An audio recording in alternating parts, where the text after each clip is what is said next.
Welcome to the Bearded Mouse cast. This is the Bearded Mouse himself, James. I have a great guest on today. He is the founder and the creator of a awesome Facebook group called the Magic of Disney. Michael, how are you doing today? Doing great, man. What's going on? How you doing? Doing good, doing good.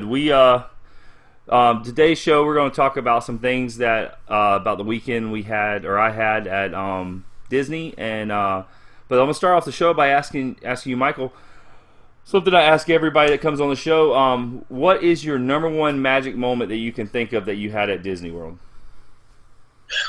That's a really, really awful question because there's so many. But I guess for me, the most magical would be the first trip that I took with the wife because it was our honeymoon, and it was we got married in November, and then we waited for the honeymoon, and we went in March, and we went down, and we were staying at Coronado Springs, and when we walked in, as you know, the cast members are always awesome about, are you celebrating anything? Is this a special trip and whatever? And we told them it was our honeymoon, and they upgraded us to a suite. Well, that is sweet. That was, yeah, it was totally sweet. Yeah. It was funny because we were so going to we don't really stay in the resort. Like, we go to the parks. Like, that's what we do. Right. But we almost didn't use the suite. Actually made us stay up extra late one night and, like, watch Letterman or something in the extra room just to say that we used it. Right. It was pretty awesome. That was a great trip. Yeah, that's something that my wife, her idea of when we go to Disney is we rather not spend a bunch of money on the rooms and spend more money in the park, Yeah. for souvenirs or just eating or just basically making the park trip the most we can do in a trip. So we don't try to blow a lot of money on something you're only going to be there a couple hours a night. So. But we normally stay off property. We've started staying on property here and there when we go. That's the one luxury of being an hour and a half from Walt Disney World is that we can make a bunch of different. We can do it bunch of different ways to find out what the best way for us is. Yeah. So how long have you been going to Disney? We've been since. She's gone. So separately, I've gone. I went once or twice before I met her. It's a really weird story. So we met online. We started dating. We did the normal dating stuff, right, where you find out about each other. We even played this thing called the question game, which I'm sure everybody has different versions. And it would start off with, like, what's your favorite color? What's your favorite food? We asked everything. And Disney never came up. And then all of a sudden, we were engaged and we were about to get married. And we were like, well, wait a minute, we need to do a honeymoon. Where do you want to go? And somehow, I can't remember who came up with it first, but we just decided, let's go to Disney World. And basically on that trip, it sort of exploded. And so in 3 years, living 8 hours away, in 3 years, we're going to be going 5 or 6 times. And now we've got it down to 2 times a year. Hopefully, is what we try for. We'd love to up it, but we'll just see. But we don't live an hour and a half away.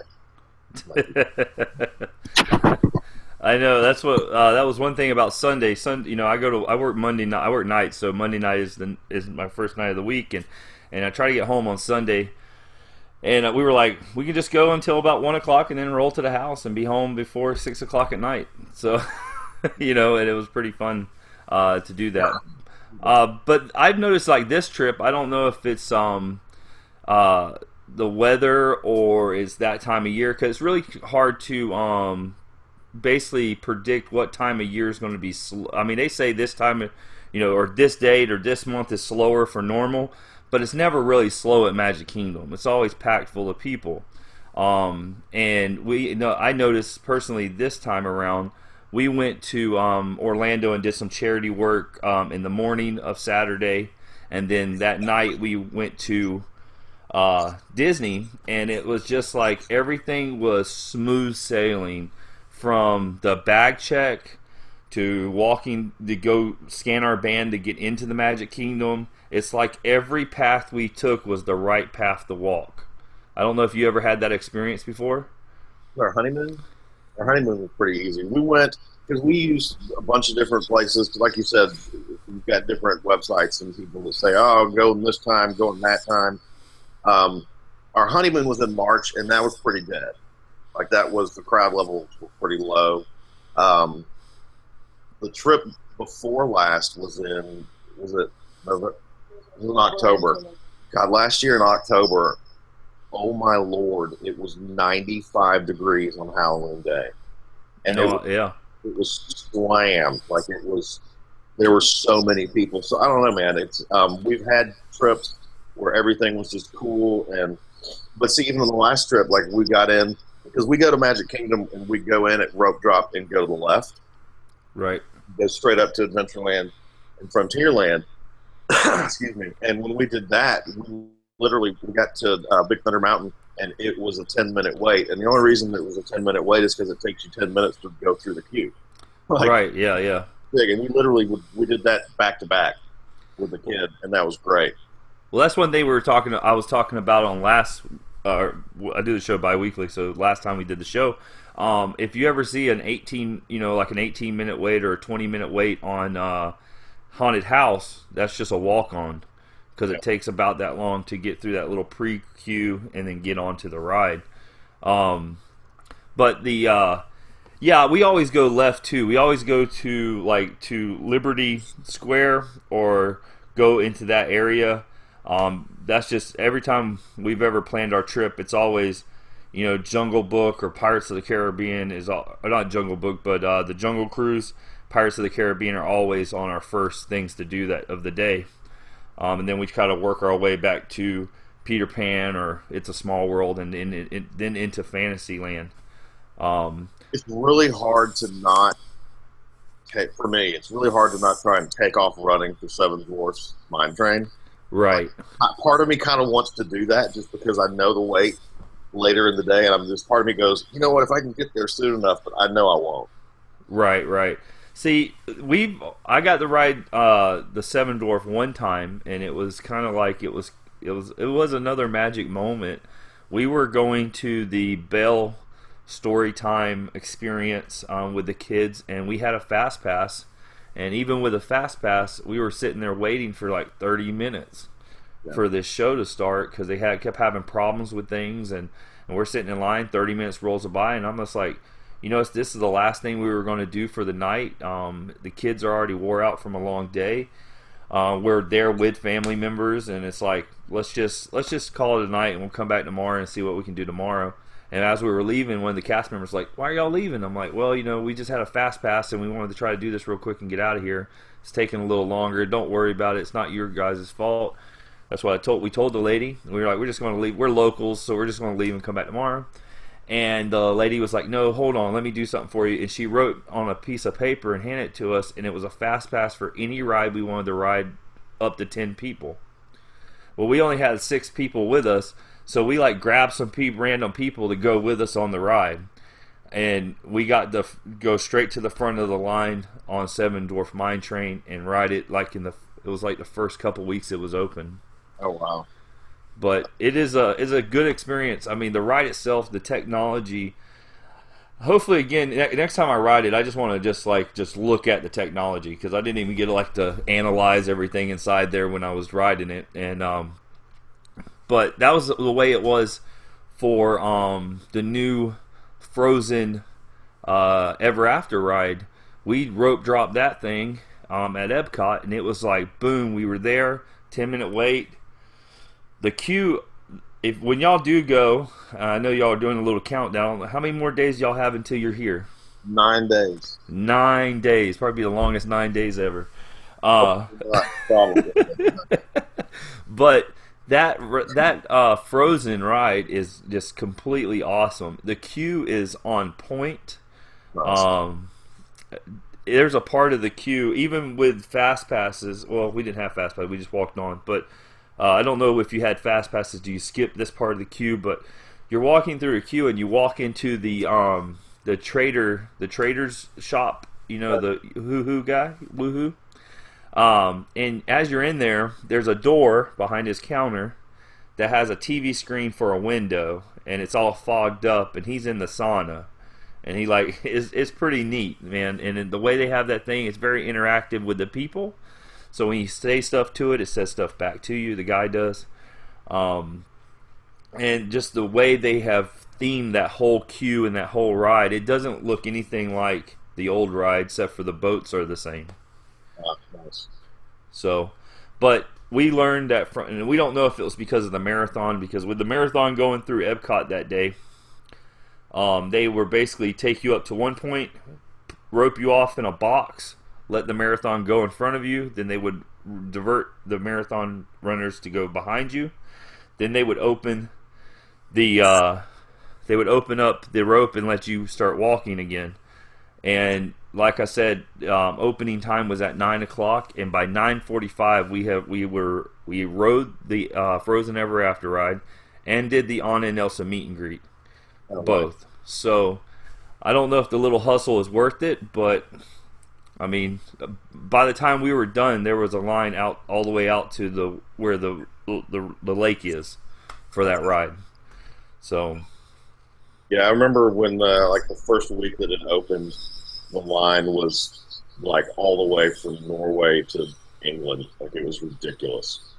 Super ridiculous. And if you never experienced when Anna and Elsa was at the Magic Kingdom in Princess Fairy Tale Hall, that was even more ridiculous. Yeah. The way they did that. They changed their whole policies because of the crowds that were there. Basically, the cast members had to make a line, a human rope line, and walk. The rope drop would happen, and then they would just walk slowly down Main Street, so no one would run. And then they would stop, and the cast members would stop doing the whole line thing at the Fairy Tale Hall. So they made it where no one could run, no one could rush, and because it was just like, it was like the Kentucky Derby when they dropped that rope, people would just be running as hard as they could to get to that, just to meet a princess. Yeah. Also, too, I don't know if this was here, if they were doing this when you were here last time, but the Disney Pixar short film. They were. It is awesome. I think it's way better than Captain EO, or I think that's what it was, right? Captain EO. I like it. It was a really good experience, and it was a good chance just to chill out and sit down and get out of the beating sun for a little bit. We were talking about doing that this trip just because. So we usually take one trip. There's just the two of us, and then we take a trip with the kid. And luckily, my parents have gone, which is amazing to have extra help with the 8-year-old. But we kind of take a little more of our time when we have the whole family. So that's going to be something we might do just if we get completely worn out in Epcot. Right. Also, too, there's no reason that ride or that show is on a fast pass. There's no reason to fast pass it. Yeah. We fast passed it because it was just nothing else to fast pass, well, and it was just the same amount of weight. It's kind of hidden, right? It's over there by Figment. Yeah, it's right behind Figment. And it's like people just don't. I don't know if they don't know that it's there or they just walk past it. But I've never seen a line outside or anything. Yeah, when we rolled up there, it was a full theater. We waited 10 minutes, but it was just for the doors to open, for the show in front of us to be done. But as soon as it was open, we went in and we sat right in the middle. We always sit in the back of the theaters, but we sat right in the middle. We wasn't crowded. It wasn't like we were bunched in there, and it was I forget the name of one of the shorts they had there, but it was really awesome. The way it's just the funniness of the short. It was for an adult, it was funny. You know what I'm saying? I'm pretty sure the kids enjoyed it too. I got 4 daughters, 2 8-year-olds, a 6-year-old, and a 2-year-old. So it's kind of like something that all them ages could sit there and watch this, and me and my wife could sit and watch it and enjoy it for the 20 minutes or 15 minutes we were there. Yeah. Nice. So what is one of your favorite rides at Walt Disney? Favorite ride at Disney. I have to go with 2. and they're for complete opposite reasons. Haunted Mansion is just one of my absolute favorites because I just love the theming. I love how it's so old school. Disney, so old school, old school. I mean, they've got the Haunted Mansion in Disneyland and then Disney World. It's been there since the beginning. It's just that, I don't know, it's just the way that they do it is just killer. But then also Seven Dwarfs Mine Train because it's the newer technology and it's, I mean, I wouldn't call it a thrill ride, but it's a heck of a lot more of a thrill ride than, Haunted Mansion. But it's just super fun and it's faster. So, I mean, I would go with those two kind of tied for favorite just for the difference that they are. But, yeah. Right. The one that I enjoyed the most is the Splash Mountain. If the whole wetness part of it wasn't there, I would still enjoy it. It's just a fun ride, and the drop is probably I like drops. I like sudden drops out of things, so that's one of my favorite parts of Magic Kingdom right now. Let me ask you another question, and we'll be ending the show pretty quickly here. But if you had to live a day as a Disney and Imagineer, is there any ride that you would retheme or change or anything like that? Wow, that's a good question. So this is controversial. I don't know if you're ready for this. Okay. If I could be an Imagineer for however long it would take to do this, I would do one of two things. Probably the first. I would completely, don't get me wrong, I like the ride, but I would completely dump the Mini Adventures of Winnie the Pooh and revert it back to Mr. Toad's Wild Ride. Okay. Or I would just like slide it over and put Mr. Toad back in. That would find a place for Mr. Toad. But I would bring back Mr. Toad's Wild Ride. Yeah, that's pretty. That's something that I'm pretty sure. Like I was born. I'm 30 years old, so I was born in the 80s, and I remember my grandparents taking me to Disney all through the 90s. I'm pretty sure I rode that ride. But I don't think I remember too much of it. There's a lot of things I wish they would have kept around at Magic Kingdom. I'm trying to think of the name of the ride now, but it was where the Laugh Floor is. It had Robin Williams playing as a robot. You know what I'm talking about? I do. It was before they made Stitch's Great Escape Stitches. It was that aliens, like the actual scary alien ride. No, I'm talking about right across the street there at the Laugh Floor. At that same time. Oh, was it? Yeah. Aliens were there too. Yeah. But yeah, I remember that. I don't remember what it was called. I know it was like in the 90s. I think they got rid of it in 96. Yeah, I forgot. I know what you're talking about, and the name has escaped me. I know what this one would do. I think you bring back Mickey's Toontown. Oh yeah, definitely. Oh, definitely. I would put it, but I'd want it at Hollywood Studios. Oh, that'd be a good place for it. That would be cool. We should call up Bob Iger and make sure he does that.